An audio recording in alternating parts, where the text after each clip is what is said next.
So, why leaders burn out? Today, we're going to talk about the hidden habit that nobody talks about, but that I see in my practice, in my coaching practice, every single day as I work with leaders. So, my name is Melissa. I'm an executive coach and a management consultant. And what I do is I work with managers, high level managers, executives, and I help them enhance their leadership communication and their executive presence.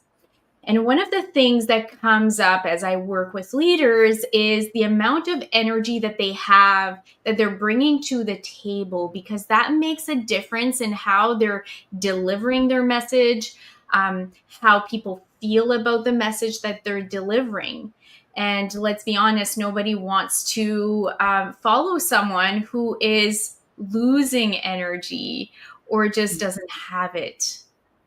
Yeah. And so energy becomes part of the conversation. And I want to share with you today the patterns that I'm seeing and the shifts that I'm helping my clients make so that they regain that energy that they need so that they're at their best in those critical moments when they're called to be at their best. Because that's what we want. We want to be equipped and we want to be functioning in a way that when we need to step up, we are capable of that. So Mhm. joining me today is part of my team, Kay. We were just on a team meeting before going live. So Yeah. Kay, tell us a little bit about you so anyone tuning in gets a sense of who you are, what you do, and why you're joining this conversation. Definitely. Hi, everyone. I am Kay. I'm the client solutions specialist here at In Charge Coaching, which means I help Melissa connect and empower leaders by equipping them with the right tools to elevate their executive presence in and out of the office. But today, I'm just here to give you an employee perspective, the behind the scenes, the day to day view of how leadership shows up for everyone. Hmm. And we walk the talk here at In Charge Coaching. So I love the fact that you can bring that perspective and that the differentiate what you've lived before from the employee perspective and what you're living now, what is different, and how that's playing out in your own performance as an employee. So I think that's really important. And when we talk about burnout, it is a subject that's really near and dear to my heart because I burnt out several times. And in fact, by the time I was 30, I found myself in a place where I could not get out of bed. My brain and my body were no longer communicating. And so I did not make the key shifts that we're going to talk about before it Mhm. was too late. And I had to recover. And it's really hard once you're burnt toast to unburn the toast. Okay. Whoa. That's Just to give difficult. you an analogy there, metaphor to work with. We Yeah. want to making shifts now. So even if you're not feeling burnt out or you're not even, you know, think about what we're going to share today as a preventative means so to keep you where you're at. And so everything that I'm going to share today is going to be super useful wherever you are on your journey and however you might be feeling at this time. So if you're doing well and you're full of energy, this would be protecting that energy and setting yourself up for success long term. And if you're starting to struggle, this is going to be, updating how you're functioning Yeah. and putting up some guardrails and getting back on the right track. And if you are in burnout, this might mean we're going to maybe take some space to replenish ourselves, to heal, and to set up how you're going to show up Yeah. moving forward. And so, Kay, when you hear the word burnout, what comes up for you? Like just stretching myself too thin, taking on too many tasks or too many things at once without giving myself the space to breathe.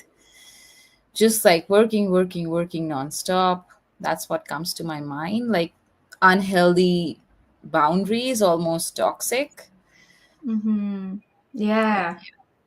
And so with my clients, one of the interesting things that happens is I do a leadership assessment. So we do a deep dive assessment with a validated tool that gives us a leadership profile. And we Mhm, start looking at their success factors as mhm, well as their leadership competencies.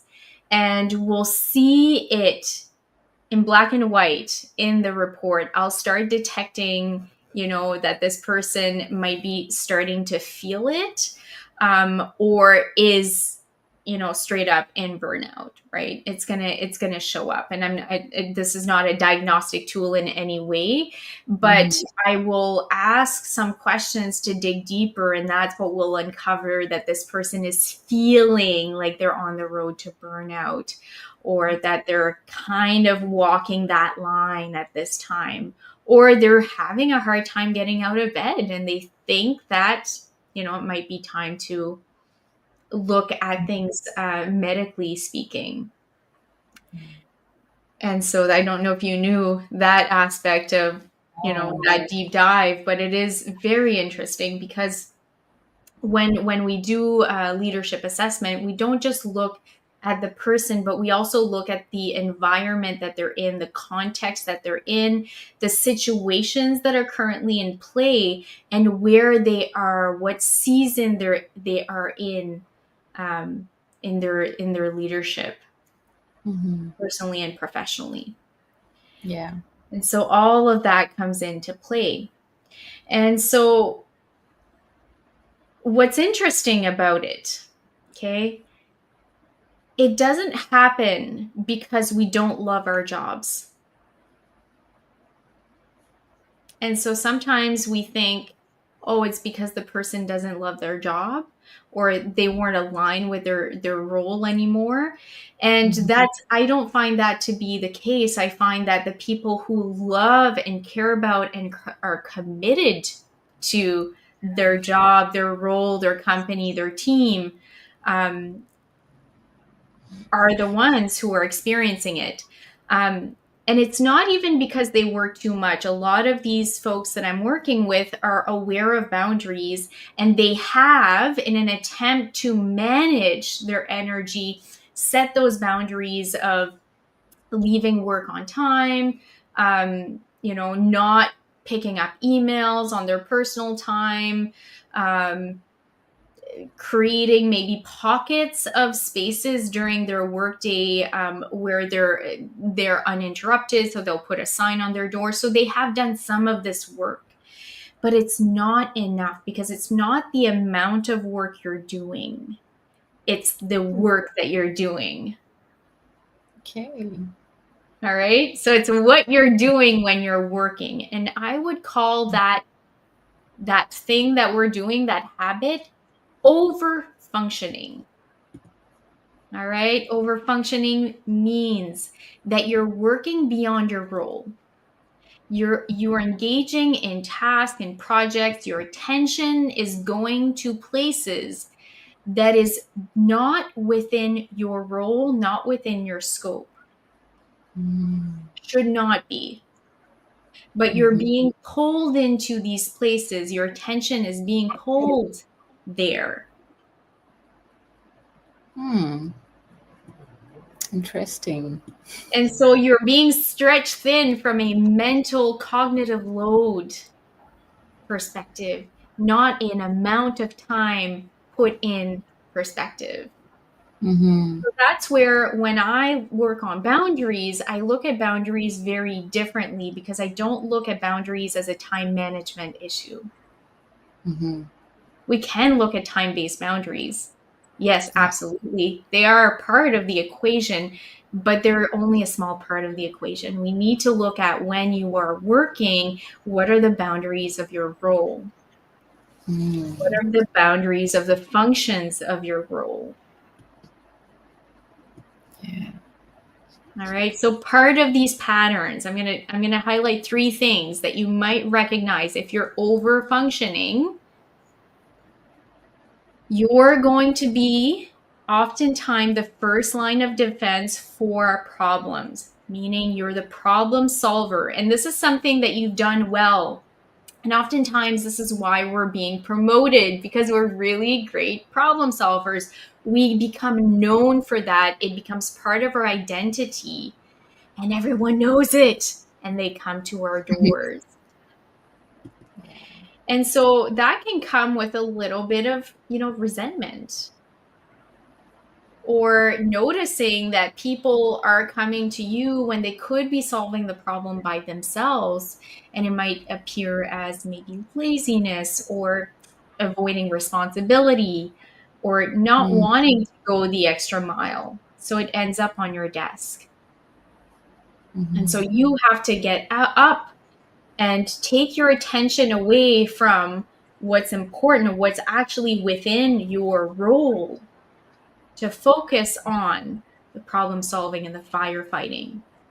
And that mhm, creates that tension between firefighting and actually doing the strategic work. And the higher you move up, so as you move from employee to management, and then to middle management and higher management and executive levels, the higher you rise in your authority, the more you need to be strategic, the more your attention needs to go on the strategic pieces and the bigger picture. You can't do that if you're firefighting every day.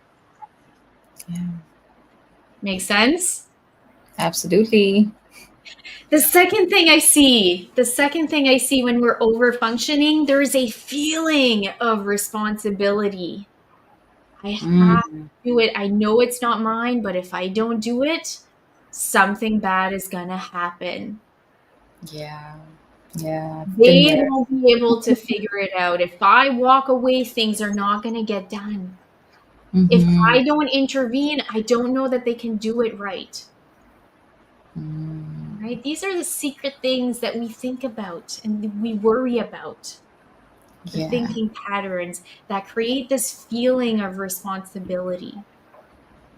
Mm-hmm. And if you're feeling responsible, if you can imagine this, is you're, even if you're like telling yourself, okay, I'm going to focus on what's within my role and I need to do the strategic work, and your thinking is here, but your feeling is, oh my god, something bad is going to happen. I know I'm not responsible, but I feel responsible for the outcome and I need to make sure. All right, that's an internal tension. Mm-hmm. And what that's doing, it's grading, and it's wearing your energy. It's taking energy to maintain this attention here, but I'm feeling this. Yeah. There's an out of alignment quality to this experience that's taking from you. All right. You can see there's a lot more depth here than Mm-hmm. just, Yes. let's create a time block for you to focus. This is not a focus problem. It's much deeper. It's much Mm-hmm. deeper. And feelings are part of it. All right. And the other problem is we're not setting or enforcing the right boundaries. We know what boundaries are important, but we don't necessarily know which ones to set. And Mm. we'll default to those time-based boundaries because those are the ones that we're being exposed to, Yeah. right? So if you're taking care of yourself and your leadership, and you're listening to podcasts and reading books and TED Talks and all of these things, you're going to be exposed to this concept of boundaries. But Mm-hmm. oftentimes, the talk around boundaries is time based, Yeah. and it's a lot more than time based. So I'm curious to hear your thoughts. We've never talked about this before. Mm-hmm. This is something new that I'm bringing to the table. What's bubbling up in your mind? Well, so from like an employee perspective, I have a few things to say. For example, what you mentioned about feeling responsible for things that aren't actually yours, I feel like it sounds helpful in theory, but it gets heavy because when Mhm. someone steps in too much from the team side, it makes it harder for me to think things through. And then there's this unspoken pressure as well within the team, like, oh, maybe that person will take care of it. And then over time, it makes the team more and more passive and then active. So from like an employee perspective, the person working with the leader, this is how it feels like, or this is how it looks like. Working with you, I have like firsthand experienced what healthy boundaries feel like. So like every time, so there are multiple examples that I can give right now, but let's say like I try to squeeze in a meeting when it's not your day to be meeting. So you do tell me, and that is a boundary, and that makes things clear and easier and not harder. And when, let's say, there is a task, you guide me, and then at the same time, you also trust me to do it without micromanaging. So the boundaries that we have within our team, the boundaries that you have modeled, there is a lot of clarity there. There is a lot of transparency. There is perfect balance of guidance and empowerment. So that's what I feel like working with you.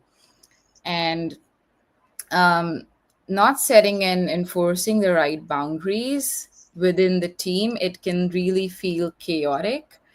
You're second guessing, you're tiptoeing, you're not feeling empowered. So that's what I feel like from as an employee working with the leader that can And it's shift. interesting as you're sharing examples, one of the examples that's coming up for me, and I will do this a lot because you're right. What we're doing and these small habits that we have as leaders communicate something really important to our team, and that will make the difference between our team being active or passive.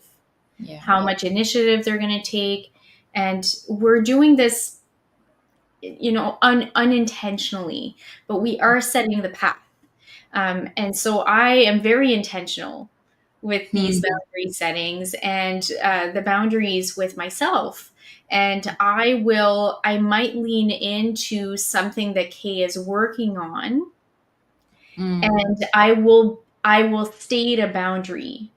So I'm, seeing this, I have a thought about it. Now, this is your department, Yeah.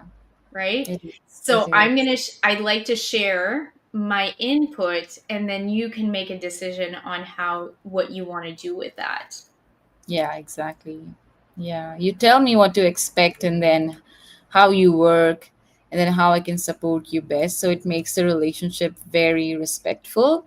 It makes it easier for me to speak up and ask questions and grow at the same time. Yeah, it's very human, very human. And when I catch myself, going beyond my role and stepping in, I'll say, whoops, Yeah. taking a step back, and I will express it. I will be explicit about this. I need to Mhm. take a step back because I'm stepping into something that doesn't belong to me. Yeah. Accept my apologies. Let's restart. Mhm. Doesn't mean I'm not going to engage in the conversation with Kay. It means the role that I'm going to play in the conversation needs to be aligned with my role Mhm. Absolutely. and needs to be respectful of hers. And so I'd like to share three key shifts that are going to make a difference for you. Mm. All right? Yes. If do you want to shift out of this, because I know I did. And the faster we can shift out of this path, the better. And we're not just saving ourselves, right? We can think about our energy and protecting our energy, but we're also setting up the team. We're also Absolutely. setting up how we work with people. And that makes a big difference. So, and I'm going to speak this first shift, I'm going to speak directly to being that first line of defense. Okay. Mm. Because that is taking a lot of your time and attention and focus. and it is pulling you away from your desk, and it's pulling you away from the strategic work that's going to enable you to have an impact in the organization. Very simply, ask before you answer. So I don't answer questions. I answer a question with a question. Okay, you can recognize this. Yeah, I do. I do. And then I follow it up with another question. I follow it up with another question. And if I'm doing it right, the person will answer themselves without me having to give any input. Ooh, mic drop. Uh-huh. Ooh. And my Yeah. best coaching sessions are the ones that I'm like, I did not make a statement in that conversation. Mm-hmm. They had an aha moment. They had a key shift. They arrived at a really important answer, Mm-hmm. and they're transforming without me imposing anything. And that means I'm going to have to take that problem solver that's done such a good job in my career and it's got me promoted, and I'm going to have to put it on the shelf because Mm-hmm. that's not my role right now. My role is to develop the problem solver within you. Mm-hmm. So ask before you answer. Seems simple in the heat of the moment when you're feeling the pressure of time. Might not be so obvious, all right? So give yourself some grace here. Write it on a little sticky note, leave it on your desk. Ask before you answer. Ask 1, 2, 3 questions. See how far you can take it before you actually put in your answer. And what you'll find is that you might not have to. The person might start taking responsibility. At first, it's awkward. I'm not going to lie. When people are used to you giving all the answers and you firefighting and solving all the problems, they're Mm-hmm. gonna they're gonna take a moment. They're gonna be like, what's going on here? And it's okay. It's okay because, you know, that's only an initial phase. And this is gonna pay you back over time with time and energy, which is what you want, right? All right, ready for shift 2? Absolutely. Shift 2. If we want to stop over functioning, we need to know what are the bounds of our roles. Mm-hmm. And this is not going to be clear if you pull out the description of your role that you were given, when you started your job. It's not going to be super clear. It's going to be like all of these things and anything else. Yeah. So don't rely on that. I'm talking about really looking at what do I do on a day-to-day basis? What is the difference between me and what my team is responsible for? If I start looking at the outcomes that we're responsible for as a team, what do they do and what's my part in it? Mm-hmm. And then you can start looking at them, my role, their role, and defining that as clearly as possible. The more crystal you can be here, the easier it is to be able to define where the boundaries are, Mm-hmm. to define the bounds of your role. And so you can set boundaries with yourself and with your team, your peers, your upline, right? Sometimes that overfunctioning doesn't come because your team is asking of you, but because you're the person you're reporting to is asking of you. So the beautiful thing is I'll kind of walk you through that in my upcoming masterclass. Ooh. And then the next key shift is to look at what is within your role and prioritize it. and make that a non negotiable. Make that a non negotiable. It is so easy to say, oh, I'm available when in fact you're not. You might not be in a meeting. And not being in a meeting doesn't mean you're available. Mm-hmm. Because if you have a block of time that you're supposed to be dedicating to something that's non negotiable within your role, it is a commitment. It's a meeting with yourself, and treat it as such. And no one can respect your role and your work and your time until you start respecting it.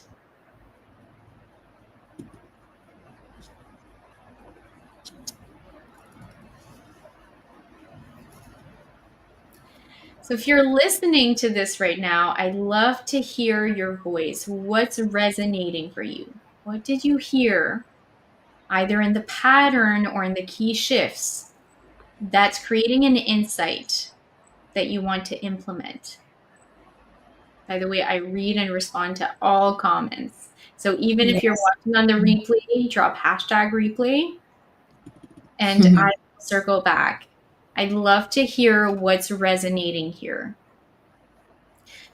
And, how do we shift? How to create that shift? Boundaries are a big part of the answer here. Not your traditional, typical time-based boundaries. And I am going to be covering in my upcoming Boundaries and Balance Masterclass the 4 different types of boundaries to be considering as you're looking at creating balance within your role, within how you operate in your role, how you function, so we can stop over functioning. Mm-hmm. 4 different areas, and they go way beyond the time-based boundaries for you to Yes. consider. I'm going to walk you through an activity so that you know which boundaries to set, what are the right boundaries to set up for yourself. And we're Mm-hmm. also going to look at how to communicate these boundaries confidently, assertively, without feeling guilt. Wow, that's important. Mm-hmm. No more guilt. Yeah. And in essence, boundaries can be really empowering to the people that you work with, right? Yeah. You've mentioned that today, Kate. Absolutely. It is. It is. And it allows others to also have boundaries, right? If you respect your boundaries, you're going to start respecting other people's boundaries by default. Mm-hmm. And that's a beautiful thing. And so we can have stronger relationships, build more trust and credibility, and really, really enhance respect. So, not just trust, not just being liked as a leader. We're going to step out of those people pleasing patterns. This is Yeah. not about being liked, it's about being trusted and respected. And that's exactly what we're going to be covering. I'm going to show you the exact process my clients walk through to create that trust and respect in their role and have a bigger impact across the organization without sacrificing themselves. No more sacrifice, no more compromising yourself, your values, who you are. We're going to start respecting your leadership style. Yeah. And that's what you're going to find inside the Boundaries and Balance Masterclass. Kate, what do people need to know in terms of when it's happening, what they're going to get, and how to register? Sure. So it's happening on June 10th, Tuesday at 12 p.m. Eastern. It's going to be for 2 hours. It's going to be very interactive, as I'm sure you know if you have attended Melissa's masterclass or worked with her. It is also going to be power packed with practical tools, and something that you can carry with you is that you're going to get a workbook which you can use and implement as you go through the masterclass. The link to register is something that I'll be dropping in the comments very soon. You can just go there, drop in your name and your email, and register yourself. And yep, that's it. All right, really exciting. Tuesday, make an appointment with yourself. Prioritize Yes. yourself, your time, your ability to be the best that you can be in those roles, in your role. Because in those moments when you're called to be your best, you want to be able to show up and be proud of the way that you're showing up. Yeah. And I will see you next week. Bye.